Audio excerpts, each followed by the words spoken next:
This video will continue the study of the book of Job, beginning with chapter 5, and it continues the bombastic sermon, I guess, by Eliphaz, who is one of the three friends who has turned up to commiserate with Job, but they each lack any true compassion. He continues his rant in chapter 5.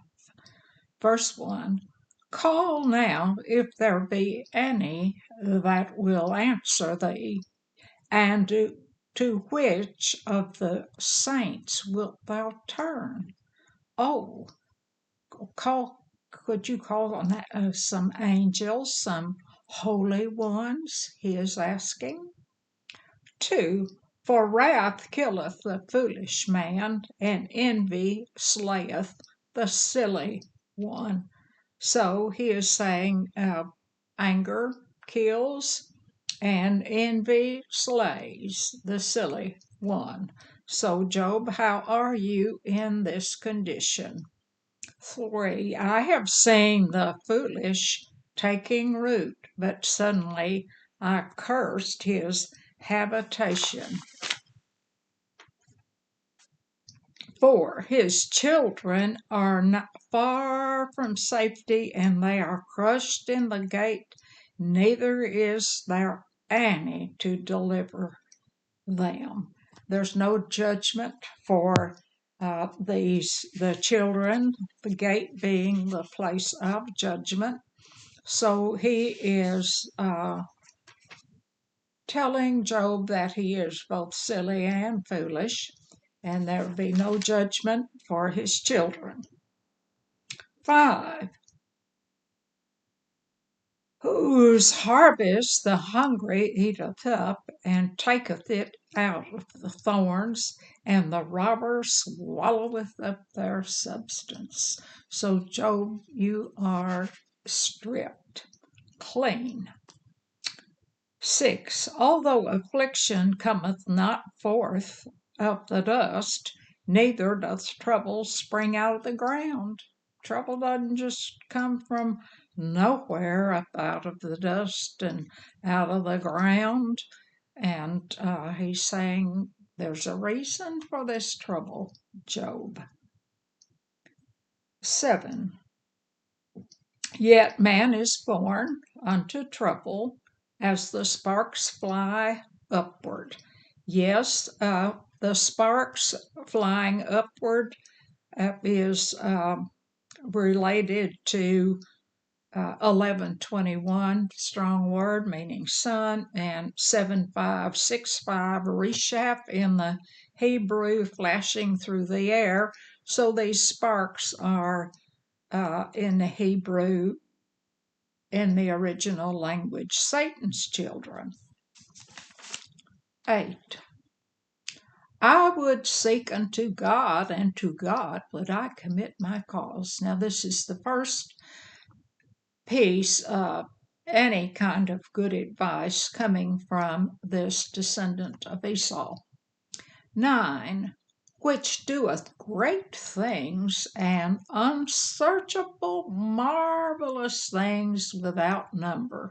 Yes, he's saying God could do wonderful, wonderful things, Job. 10, "Who giveth rain upon the earth, and sendeth waters upon the fields." Yes, God provides, he is saying. 11, "To set up on high those that be low, that those which mourn may be exalted to safety." So he's saying, Job, you'd better turn to God and right your ways. 12, "He disappointeth the devices of the crafty, so that their hands cannot perform their enterprise." Something crafty. So, Job, have you been up to something crafty? And of course, we know, as they do not, that it is Satan who is causing all of these calamities for Job. 13. He taketh the wise in their own craftiness, and the counsel of the froward is carried headlong. Yes, God takes the wise in their own craftiness. He understands that you're pulling one. And the counsel of the froward, the forward person, is carried headlong. Yes, Job, if you've done any of these things, then you're getting what you deserve.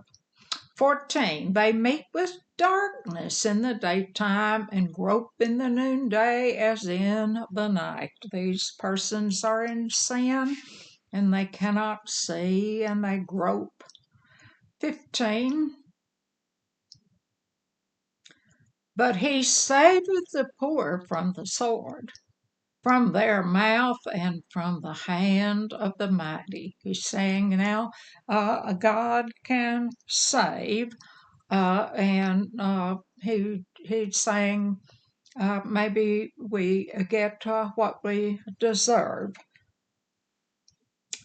But if you don't deserve it, you won't get it.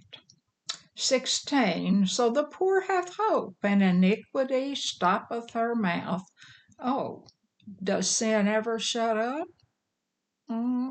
I doubt that is true. 17. Behold, happy is the man whom God correcteth. Therefore despise not now thou the chastening of the Almighty. He's saying now, Job, God is correcting you, and you should be happy for it. And you should not be despising the chastening of the Almighty. But this, all of Job's issues, his losses, his loss of sleep, his health, are the work of Satan. God is not correcting him. God, as we know, has stood back and is allowing Satan to take everything from Job but his soul. He cannot have that, we are told in earlier chapters. For he maketh sure and bindeth up, he woundeth and his hands make whole. He's saying, God can knock you down, but he can right things for you. 19. He shall deliver thee in the 6 troubles, yes, in 7 there shall no evil touch thee. And this is kind of a reference to Proverbs 6:16. You may wish to look at that. It outlines 6 things that God hates. The first 2, a proud look, a lying tongue, and then that 7th one, which is even worse, is to stir up trouble in amongst the brethren. 20. In famine he shall redeem thee from death, and in war from the power of the sword. Yes, Job, God can make sure that you don't starve, and he will protect you from any sword coming against you. And yes, that is true. We are protected, but he is saying to Job, turn to God, confess that you've done wrong, and ask for help. 21. Thou shalt be hid from the scourge of the tongue, neither shalt thou be afraid of destruction when it cometh. And of course, the scourge of the tongue being talked about, and afraid of the destruction when it comes. But this he has that he has everything he has been destroyed. This would be a very welcome thing to hear, would it not, if a person were suffering such as Job is at this time? At destruction and famine thou shalt laugh. Yes, it would just be funny. Neither shalt thou be afraid of the beast of the earth. So this is not really God in any of this. We know that. We are in on the truth of the matter from chapter 1 of this book, great book. For thou shalt be in league with the stones of the field, and beasts of the field shall be at peace with thee. So if you'll just be exactly in perfect harmony, if you confess and ask God to help you out of this. 24. And thou shalt know that thy tabernacle shall be at peace. Thou shalt visit thy habitation and shalt not sin. He's saying your body you'll know your body, you will be at peace, and you will not sin if you just go to God and do as you ought. And this is very bad advice. Where did this friend's idea come from? Thou shalt know also that thy seed shall be great, and thine offspring as the grass of the earth. What a wonderful thing to hear after having lost all 10 of his children. 26. And thou shalt come to thy grave in full age like a shock of corn come in his season. Yes, Job, you live to be a great old man. If you'd follow God, would not have happened. He's saying you would have been at peace, your children would have prospered, everything would have been wonderful if you just hadn't done the wrong thing. Continuing, lo, we have searched it, so it is. Hear it and know that it is for thy good. So he's saying everything here that has happened to you, Job, is simply for your good. The next chapter 6, Job answers. Now, this is a drama. These are long soliloquies, as in a Shakespearean play. Staging this, the persons who are the friends could be portrayed in a very bombastic way. We know that Job is sitting among ashes. He could be somewhat elevated, maybe like as though he were sitting on something, a stump, and he could certainly be at the very front of the stage. His soliloquies would require some very good acting and direction, because he must not ever do anything that would be taken comedic. He could possibly break down and sob, but it would have to be done in a way that elicits the compassion of the viewing audience, and very, very careful not to do anything that would get a laugh. Chapter 6, verse 1. But Job answered and said too, Oh, that my grief were thoroughly weighed, and my calamity laid in the balance all together. He was saying, my grief is so heavy. What would tip the scale the other way? 3, for now it would be heavier than the sand of the sea. Excuse me, therefore my words are swallowed up. Yes, he is in a heavy, heavy, burdenless grief. And even his words are swallowed up. And the message to us who's doing this, Satan, and Satan will, certainly tear us up if we allow it.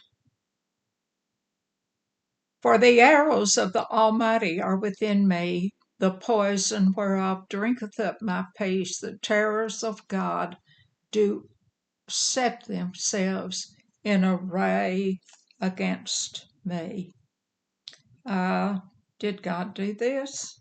No, God did not, and God knew that Job would stand, and Job would never, ever curse him as the devil promised that he would. 5. Doth the wild ass bray when he hath grass? Or loweth the ox over fodder? No, animals don't complain when they have what they need, when they have food. 6. Can that which is unsavory be eaten without salt? Is there any taste in the white of an egg? Bland, tasteless.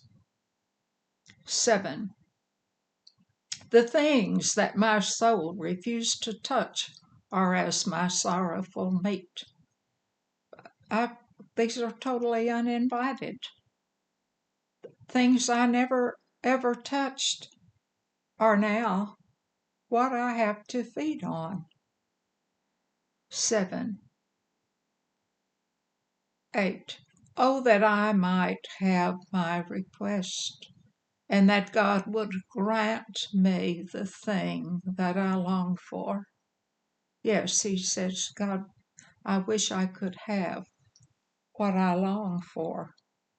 All of that I have lost, my children, my livelihood. 9, even that it would please God to destroy me, that he would let loose his hand and cut me off. He's saying, oh, that I could just die if God would just cut me loose and let me go to the other side of life, is what this means. 16, then should I have comfort. Yea, I would harden myself in sorrow. Let him not spare, for I have not concealed the words of the Holy One. And here he's saying that he has, as he's understood the truth about God, he has never hidden it. He has used it and spoken it. 11. What is my strength that I should hope? What is mine end that I should prolong my life? And prolonging his life here in the original language, that word refers to patience. What is there should I hope?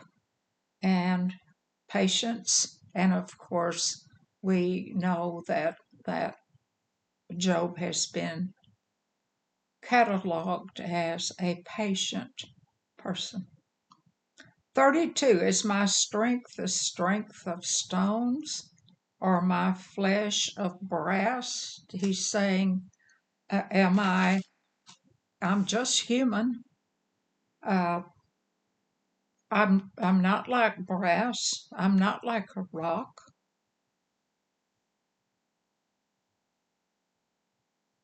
At 13, is not my help in me? And is wisdom driven quite from me? Wisdom there is best translated stability. He's saying, there's no stability in my life? It just seems to worsen and worsen. I was inflicted with sores. I have no peace. I cannot sleep. 14. To him that is afflicted, pity should be showed from his friend, but he forsaketh the fear of the Almighty.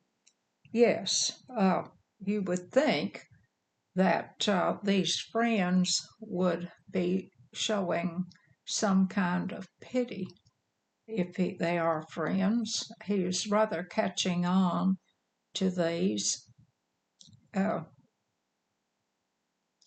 and the friends are not showing any real pity. They are not, as he will point out, sitting down and looking him in the eye, as we will see. They are not. They are just giving lectures and accusing him and telling him he ought to be glad that God has taken it upon himself to correct him. And you wouldn't have this happen to you, Job, if you had been doing what you ought. 15. My brethren have dealt deceitfully as a brook, and as a stream of brooks they pass away. So he's going to compare these friends to a stream.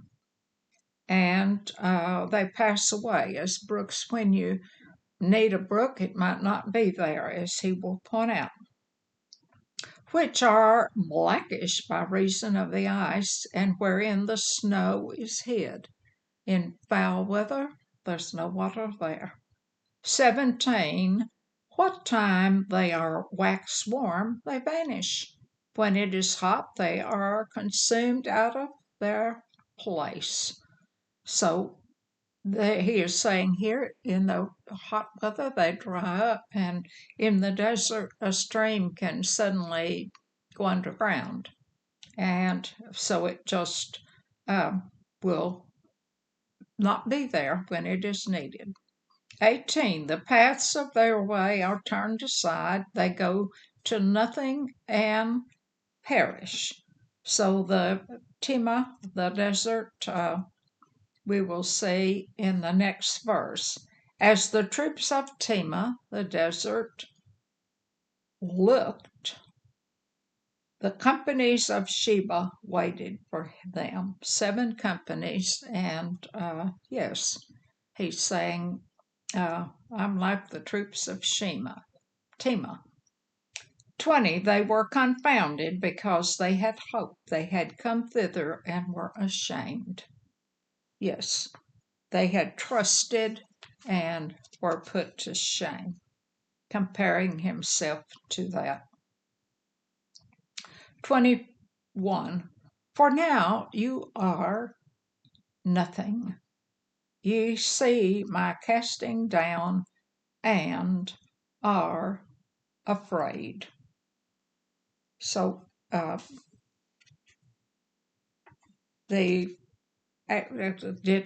he's going to say, you are nothing. Now you're nothing. You see how down I am, and you're afraid. 22. Did I say, bring unto me, or give a reward for me of your substance? No, he didn't ask for a thing. If you went to a person who had no food, it would be as though one of these friends, you would say, well, now you've done wrong, or surely you would have food. But the right thing to do would be to take some food. Did these 3 friends bring anything? Just bad advice. 23. Or deliver me from the enemy hand, redeem me from the hand of the mighty. Have you done anything to try to help me? 24. Teach me, and I will hold my tongue, and cause me to understand wherein I have erred. Tell me, what did I do wrong? Teach me. 24. How forcible are right words, but what doth your arguing reprove? Not a thing. Job has caught on to this talk. Long soliloquy by Eliphaz. 26. Do you imagine to reprove words and the speeches of one that is desperate, which are as wind? He's saying, so far, what you've said is just wind. It's just so much hot air. And it hasn't been of any help to me.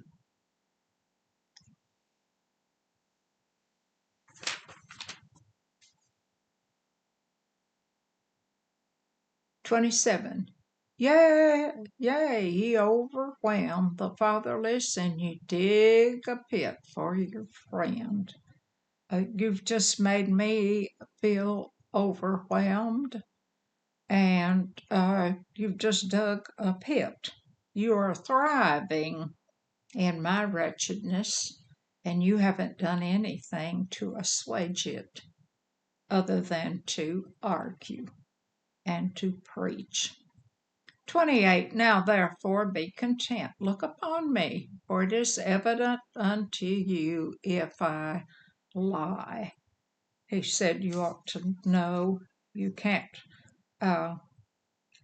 look him in the eye and accuse him. 29. Return, I pray you. Let it not be iniquity. Yea, return again. My righteousness is in it. 30 to conclude. Is there iniquity in my tongue? Cannot my taste discern perverse things? I still have moral discernment. I still know right from wrong, and I am innocent. Job continues this long speech in chapter 7.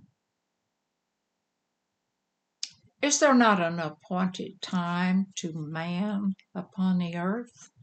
Are his days also like the days of a hireling?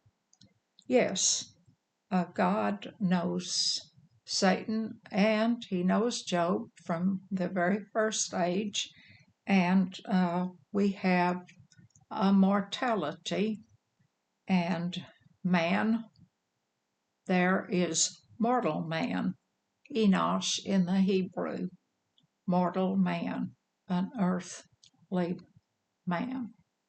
2. As a servant earnestly desireth the shadow, as a hireling looketh for the reward of his work.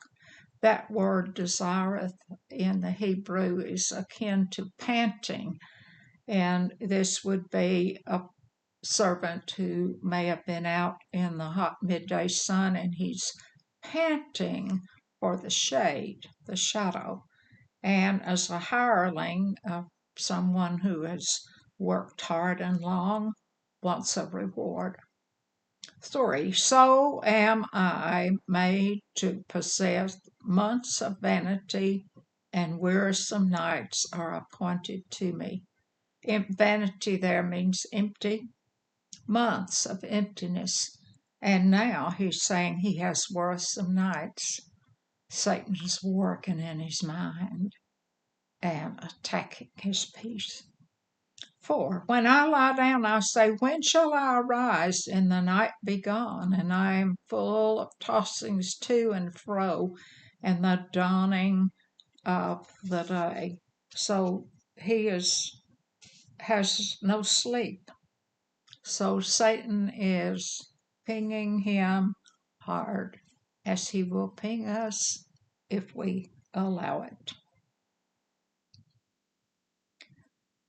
5, my flesh is clothed with worms and clouds of dust. My skin is broken and become loathsome. These horrible pus-ridden sores break open, and even worms are feasting on them. And as he sits there, dust collects, they break open and return. Horrible physical condition. 9, my days are swifter than a weaver's shuttle and are spent without hope. Okay, a weaver's shuttle, a loom that would, as the cloth is woven, it goes across the loom, and then the shuttle, bam, returns. His days are like a weaver's shuttle. They just go by and are spent without any hope. A weaver's shuttle, the shuttle is not working when it makes the return trip. It is going back, and it is nothingness, you might think.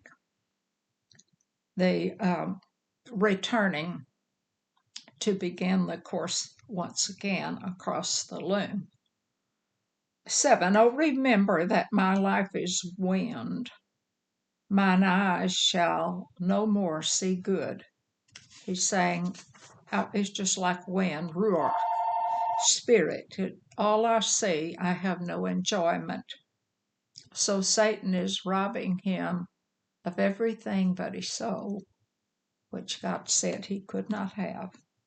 Verse 8, the eye of him that hath seen me shall see me no more. Thine eyes are upon me, I am not. He's saying, I can't live this way.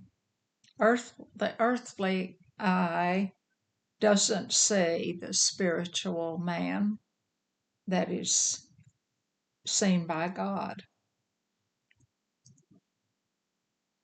9, as the cloud is consumed and vanisheth away, so he that goeth down to the grave shall come up no more.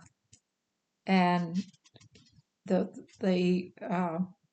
Enosh, the flesh body, will be gone, and we know that to be absent from the body is to be present with God. 10, he shall return no more to his house, neither shall his place know him any more. So the flesh is gone. True, no more flesh body.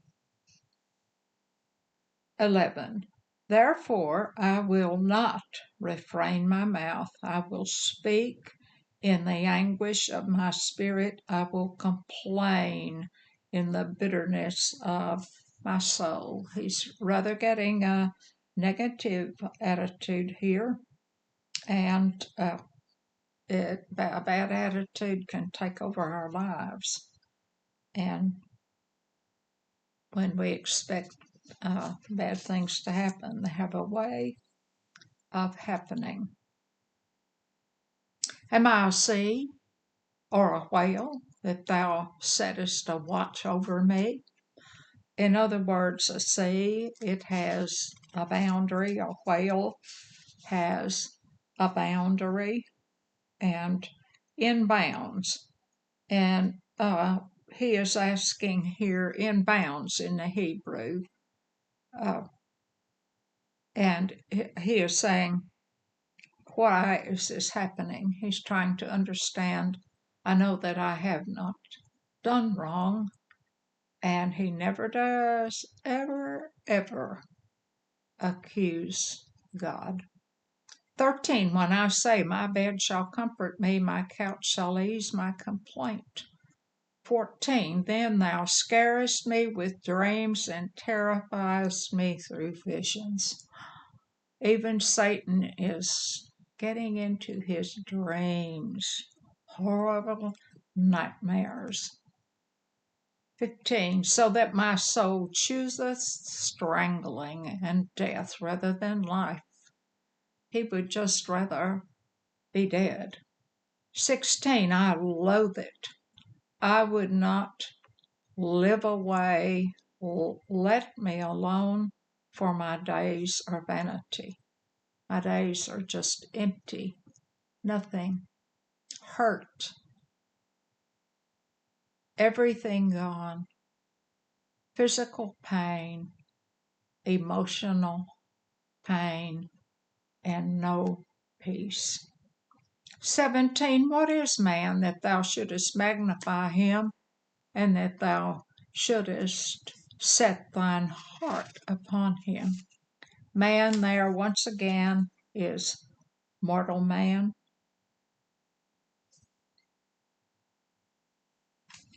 flesh man.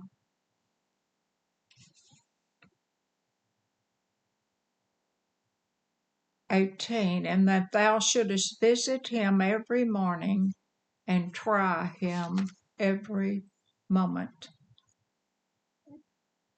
Tried, and every moment he's under some trial and suffering.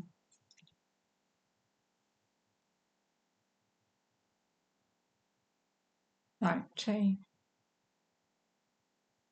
how long wilt thou not depart from me, nor let me alone till I swallow down my spittle?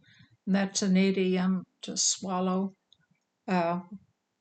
Just leave me alone for just long enough for me to swallow just one little second of relief from this awful, awful suffering. 20, I have sinned. What shall I do unto thee, O thou preserver of men? Why hast thou set me as a mark against thee, so that I am a burden to myself? Did I deserve this? He doesn't understand, but he hasn't cursed God either. 21, to conclude this chapter. And why dost thou not pardon my transgression, and take away mine iniquity? For now shall I sleep in the dust, and thou shalt seek me in the morning, but I shall not be. He still believes that God will rescue him. The issue with Job is that he does not understand that Satan is doing this. And this entire book is a lesson to us about how to live and the power that we have, and that we live in a flesh body and we will see troubles, but the troubles are not from God. This video is an outreach of the Crossroads Global Methodist Church in Dexter, Missouri, and the Essex Methodist Church in Essex, Missouri.